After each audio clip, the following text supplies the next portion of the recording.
Hey everyone, back with another tutorial. Now this one, I'm actually going to start focusing on melody creation and what you need to create melodies are chord formulas. So we're going to speak about chord formulas in this video, what that is, and how they will help you in staying in key for a track and knowing how to write melodies. I think it's one of the first things I learned through a good friend who put me onto them, and it definitely made a world of difference knowing this in terms of allowing us to know how to create melodies and how to start thinking that way. So this will be the first of many, of course. Just a first intro into what you should know about sort of making music.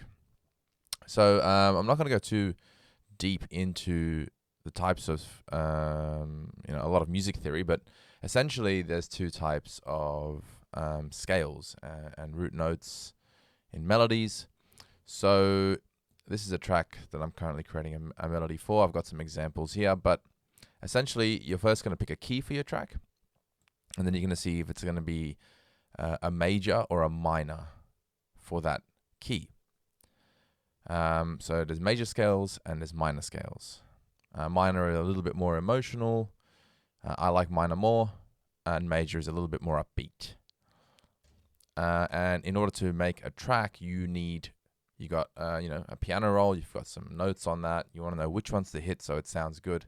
It doesn't sound out of key. You probably heard that before. So how do you know that, and how do you get that very easily? Well, you do it through something that I use called a chord formula. So what a chord formula is if you look just at the keyboard, you'll see from D all the way to the next D. That's called an octave. And let's count how many notes there are in the middle of that. So there is 1, 2, 3, 4, 5, 6, 7, 8, 9, 10, 11, 12. So every 12 notes, you'll go back to the same note that you started on. And in that, there are 1, 2, 3, 4, 5, 6, 7. There are 7 out of those that you can use, and they will sound in key. So if I just give you an example, this is the natural minor.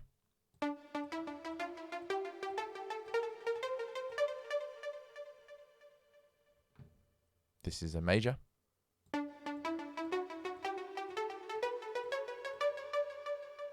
A little bit happier. So the way you figure this out is I will bring the formula up now, and I would probably say just screenshot it. Okay. So we have a few formulas here. We have the natural minor. Let's bring that down a little bit. We have the natural minor, the major, and then we have two more, which I will show you, but they're not really that important: melodic and harmonic minors. But I'd say first start with your natural, minor, and major, and just work from there. You can use the other ones if you want to, but most of the time, every track that we've ever made has been mostly natural, minor, and majors, and a lot of them have been natural minors. Melodic minors also can sound pretty nice, but anyway. So what does this mean? If you look at the keyboard roll here on the left, every time I go up one step, it's called a tone or a T. And every time I go up half a step, it's called a semitone. So if you look at your keyboard, you'll notice that, there's blacks and whites. But yeah, for some reason, they say that when you move up 2 keys, it's called a full step. And when you move up 1 key, it's called half a step. So, or it's called a tone and then a semitone. So in that regard, what we have here is a formula which goes tone, semitone, tone, tone, semitone, tone, tone. And that's your natural minor. So if we go here, it goes tone, semitone, tone, tone, semitone, tone, tone. That's it. So if I want to make a track in D, I lay the first note down as D, and then I start the formula. So then I go tone, which is E, semitone, tone, tone, semitone, tone, tone. And it should end up on the same note that you started on, which is D. And it will always tell you the 7 notes that should be used, I mean 8 if you count this one, of course, that should be used that make up your scale. But it's 7, because it's all you don't count repeats kind of thing. And it works flawlessly. So what happens is, on Ableton, for example, I know that I can use these, and any other note I use will sound out of key. So for example, now watch what happens when I hit an off note. So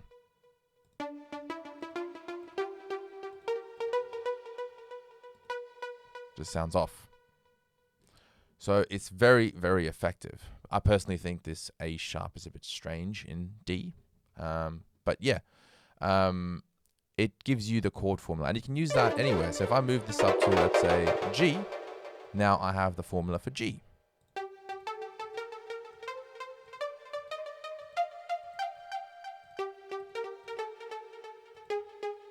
See how that sounds off? So, I can make a melody out of this now.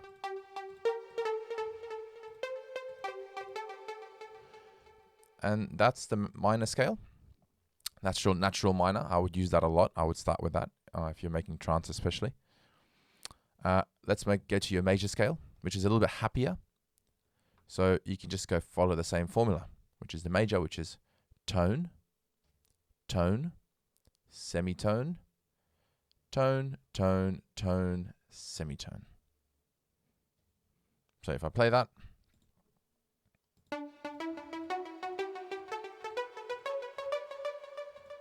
see that?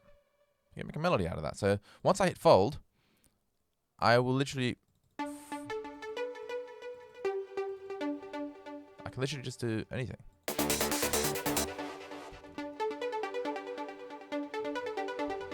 For example, and let's do it with the minor.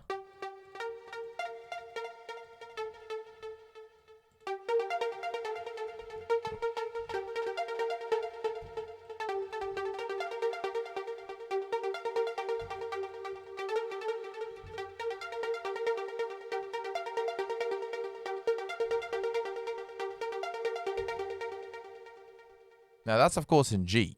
So like if we just, let's say, bring that back down to D,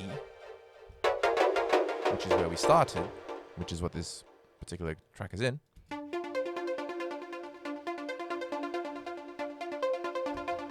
And it fits. So if I play it with the bass line, which is in D,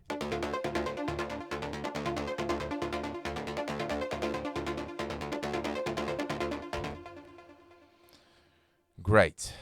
So just use that. There is a melodic minor here, for example. Don't use it too much, or the harmonic minors. Now, I'll just quickly show you those.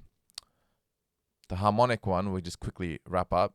It just means this one is going up 3 steps, because I can't really write it any other way, but this one is just 3 steps. So T plus S is actually 3 steps. So if I look at harmonic minors,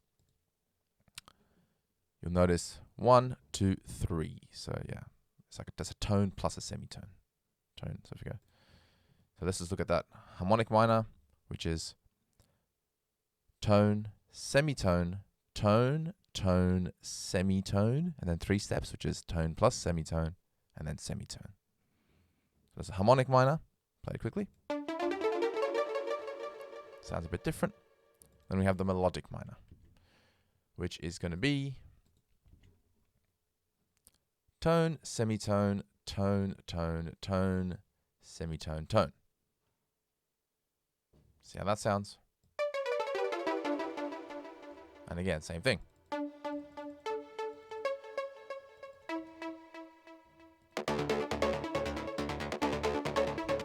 Now, with this particular track, I am using a natural minor. I don't really use, again, like I said, the harmonic or melodic minors a lot. But that you can definitely get the idea of what I mean. But yeah, start with your natural minor, because your Camelot wheel and things like that are always looking at natural minor and major scales if you do DJing. So something like this. I'm just going to bring up the Camelot wheel very quickly. I'm sure you guys are aware of it. as people who make music, and we can just have a quick look at it right here. So you can see there's F minor, C minor, G minor, D minor, A minor, and then there's all the majors. So these are all just your natural and natural minors and majors.